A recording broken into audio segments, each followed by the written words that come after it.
Get a copy of Real Living magazine for your monthly fix of inspirational ideas and tips. Real Living. It's your home, your life made easy. Out now.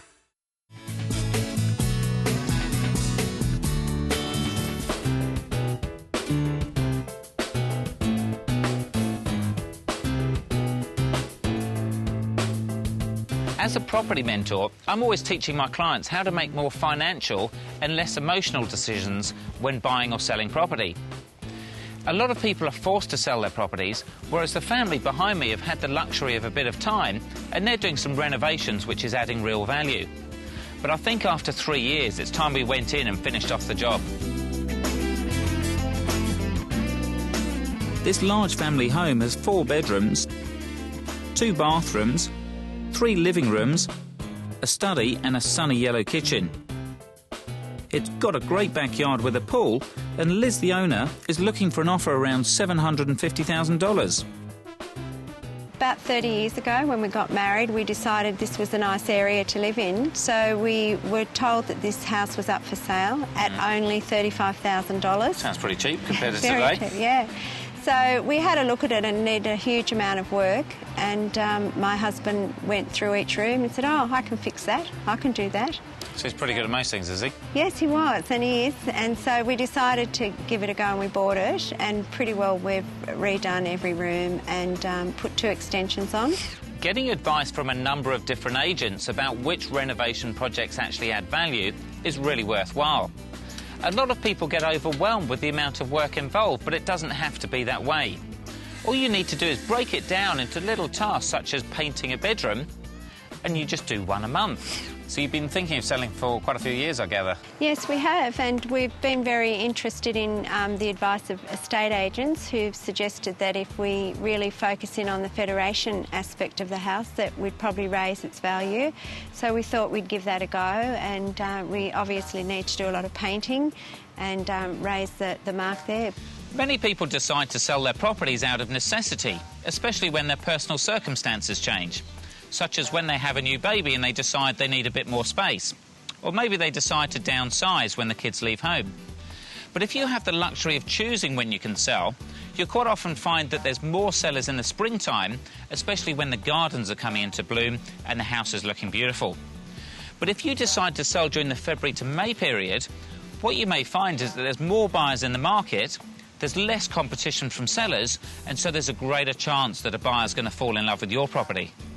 I look at a lot of property on behalf of my clients, and often what I find is if it doesn't look good on the outside, a lot of people won't even bother going on the inside. And that's a great buying opportunity for me, because without the competition, I can probably pick up a bargain, but it's not good for the seller. So what I think we need to do on today's property is fix up the outside, because I know those buyers are going to fall in love with the inside. Deb, I think it's time you got your hands dirty. Today's going to be huge. It's a really physical day. We're focusing on the front of this house because the inside is already beautiful, but there's heaps to do. There's scraping, there's cleaning, there's painting, there's digging, so let's get to it. This spacious family home has already been recently renovated inside, but it has been somewhat neglected outside. The plan is to give the front a new coat of paint and to highlight some of the beautiful traditional features of this home using different colours.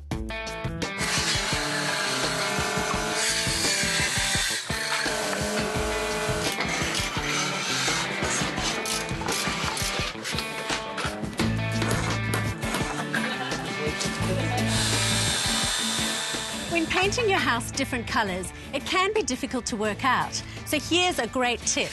Take a photo of your house, blow it up as large as you can and colour it in. Then go to your local paint shop, get some sample pots of paint and forget the little swatches, rather make your own swatch. Paint a huge piece of paper the colours you love, and then look at this. So much easier to work out. Those colours really complement each other. Okay, Don, so these were the colourways we had the choices between, the green or the grey. Yep. And I've kind of leant towards the grey more because I think it will be crisper, sharper, kind of stand out more. More of a contrast. Having the charcoal in here and the cream highlighting there. Yeah. And then these staying cream, but charcoal trims there.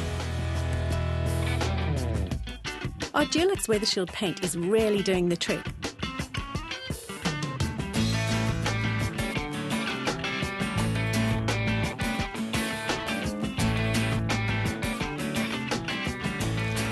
We're painting these decorative posts with the first coat and using a little roller for speed because we've got heaps to do.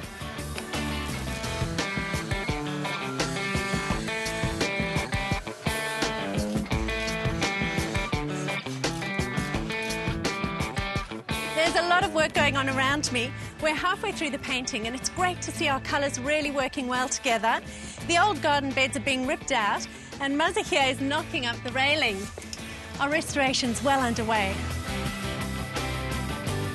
We are getting stuck into the garden and really tidying the whole place up. The plant we're using for our hedge is a native and it's called Dardinea viscosa, sometimes known as Dardinea.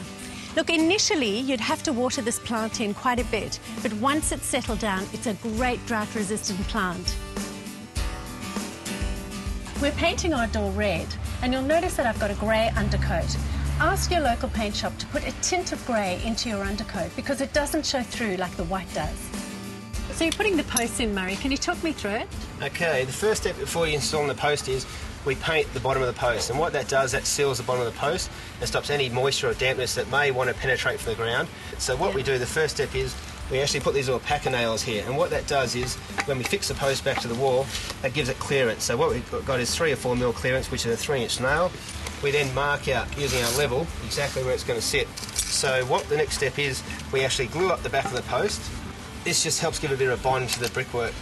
Now these are the dynabolts. Now these are galvanised dynabolts, and with these dynabolts they can be for outdoor use. So that's the right ones to use, the galvanised ones. So we then put them in a hole which I've previously drilled out. We tap this in, like so. We use our ratchet just to give it a couple of turns for the dynabolt to bite into the brickwork. And then we tap it in, and then we're using our ratchet. Give it a couple of turns like so, and that's the end result. Brilliant. Job's done. We've got one more to do and away we go. This Federation home has given us a great opportunity to use decorative slats. We've chosen a simple classic version. This is going in the fretwork under the awning, and then we're matching this with the stairs.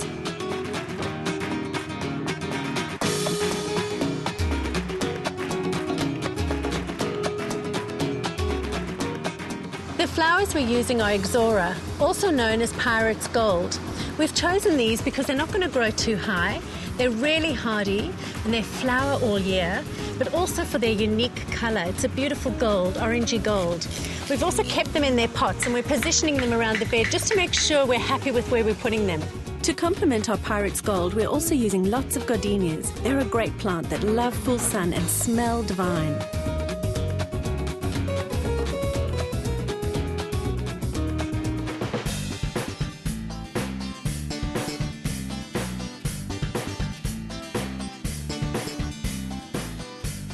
We've had a great day today, bringing this little house back to life.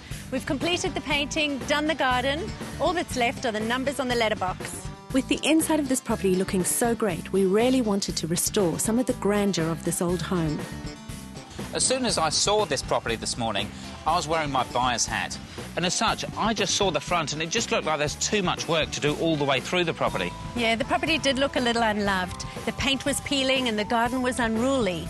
And, you know, being a Federation-style house, we've decided to capitalise on that. And the first thing we did was paint. Now, a good paint job will last you 7 to 10 years, but this house hadn't been painted for 15 years. And what I also noticed was that the garden kind of moved all the way into the road. There was no border that really kind of stopped the end of the house. Yeah, it's important to accentuate your borders. Now, the owners were unsure about a fence, so we decided to compromise and we've chosen a softer alternative being a hedge. And we've also created a gorgeous welcome nook at the front door. We started the day with a bang, ripping out all the old railings to make way for the new ones. The whole team got stuck into the painting. The traditional colours we've chosen are Dulax Lime White, Studio Grey and Manna Red, all costing $61.90 per 4-litre tin. Murray and the team have built the railings out of treated pine that cost $1,003, and our beautiful gardens are filled with gardenias at $14 per pot, and Ixora Pirate's Gold at $7.50 per pot. We've also rescued a frangipani tree from the shadows of the backyard. The soft hedge is Dardinea viscosa at $6.50 per pot, and we've used 18 in our hedge. We've been able to restore this old home back to its full glory. Our old paint job and veranda has been transformed into this classically beautiful home.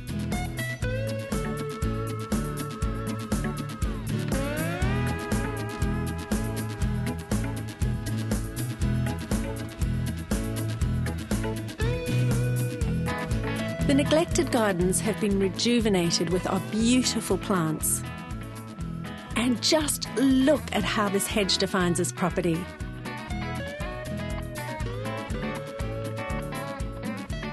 I think it looks really good from the front of the house now, and I think every buyer is going to be enticed to come in. That was the plan. There's no place like